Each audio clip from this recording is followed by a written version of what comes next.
Thermochemical Processes, an Overview, Part.3, lecture by Dr.G.Subramanian, Chief Scientist Retired, CSIR, Central Electrochemical Research Institute. Preamble. In my previous lecture on thermochemical processes, an overview, Part 1, the following things are dealt with. Thermochemical processes can be classified into sludge thermochemical treatment, which can further be classified into oxidative and non-oxidative processes. Under oxidative processes, we have incineration, wet air oxidation, shortly called WAO, and supercritical water oxidation, shortly called SCWO.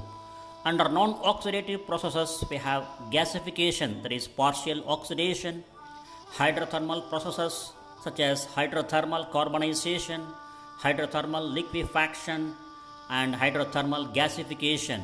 And finally, we have pyrolysis. And further, under oxidative thermochemical treatment of sludge, we have incineration, wet air oxidation, and supercritical water oxidation.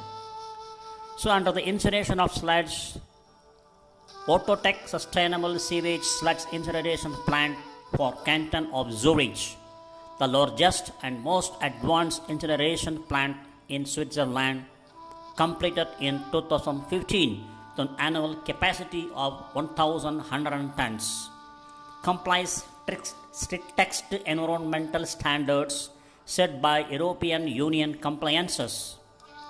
Under wet air oxidation of sludge, this process does not generate secondary pollutants.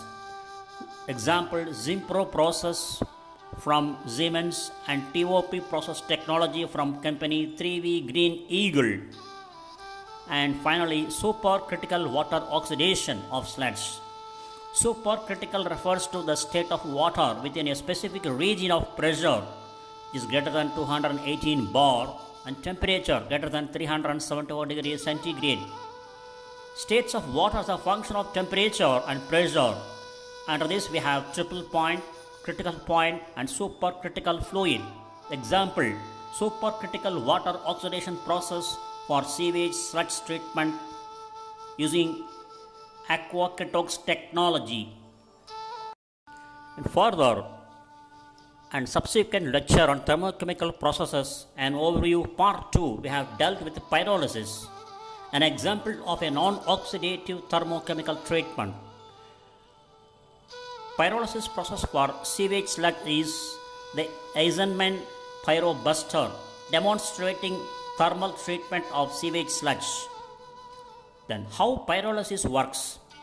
It can be classified as slow pyrolysis, intermediate pyrolysis, fast pyrolysis, and hydropyrolysis.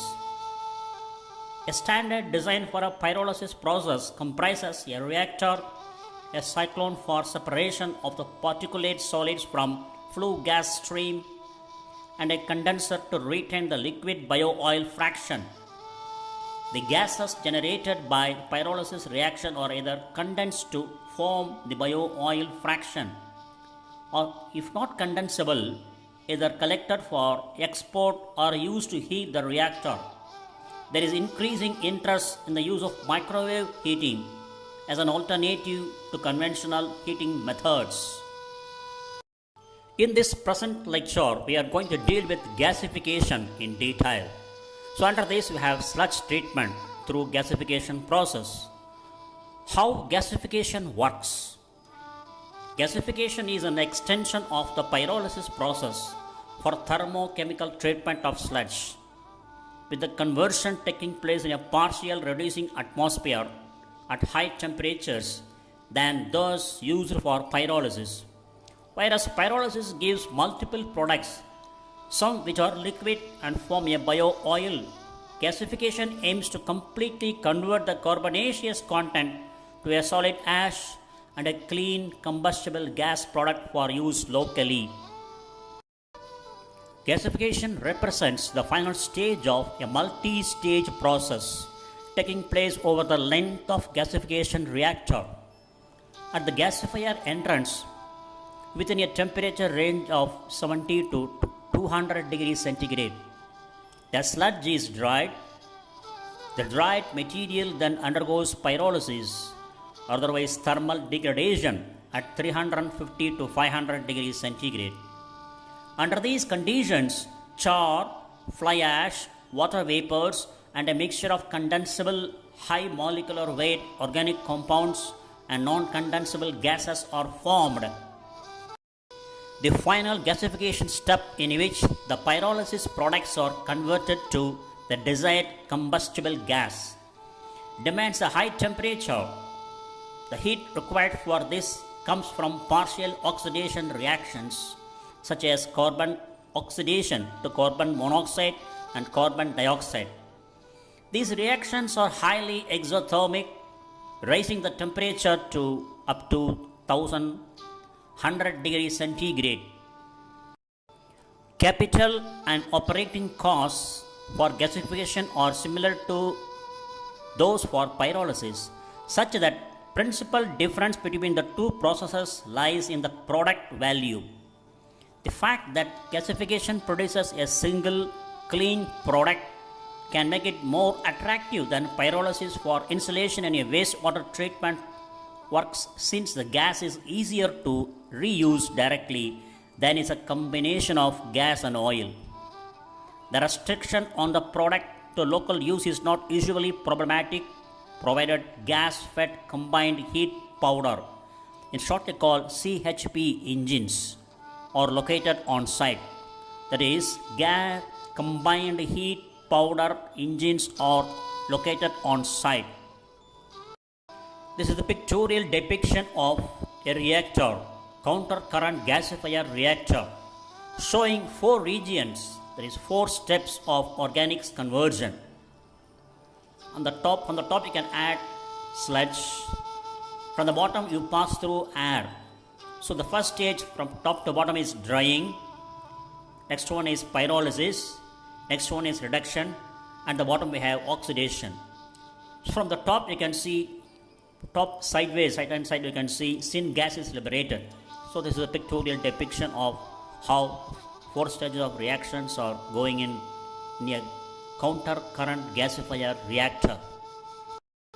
So hereafter we are going to see a video on how gasification technology enables to generate biomass based power in existing coal boilers. You can see at the bottom, you can see the YouTube video link. Owing to copyright issues, we cannot attach the video here. You can go through this.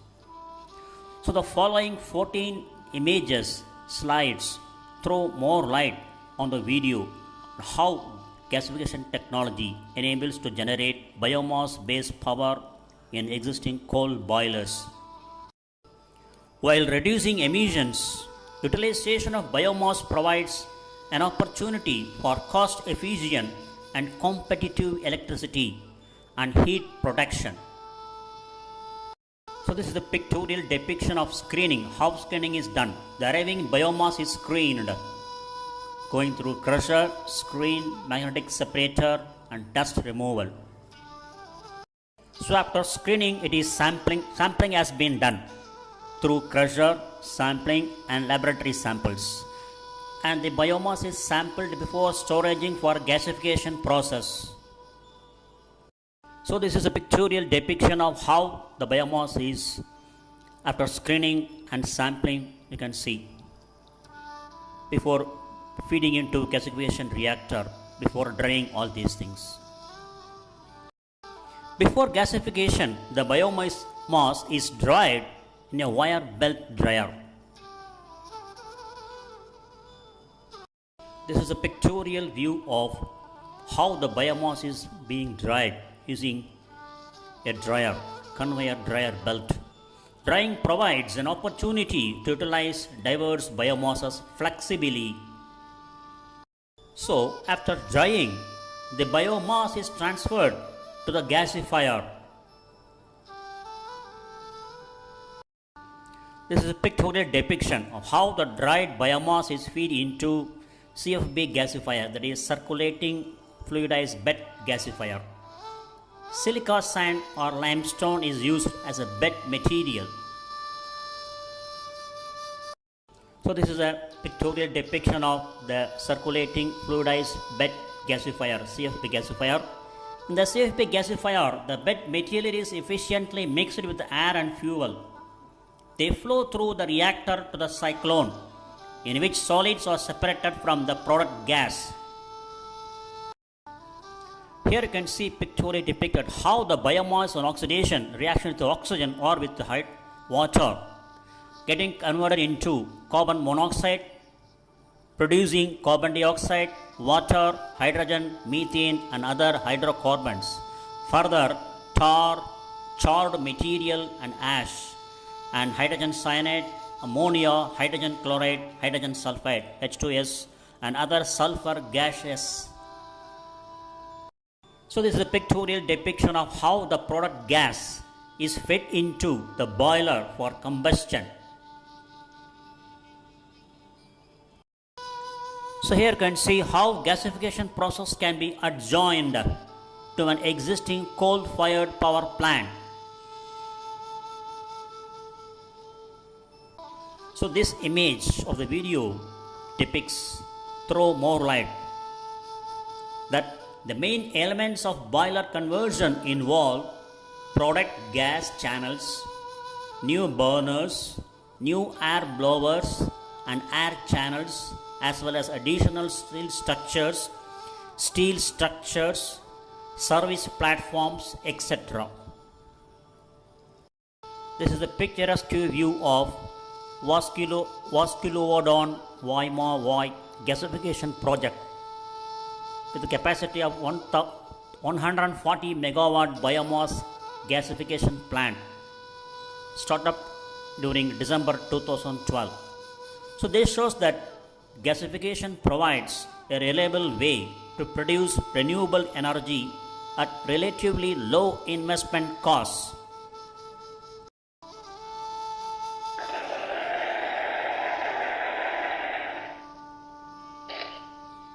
Thank you very much for watching this video. Thanks for your patience.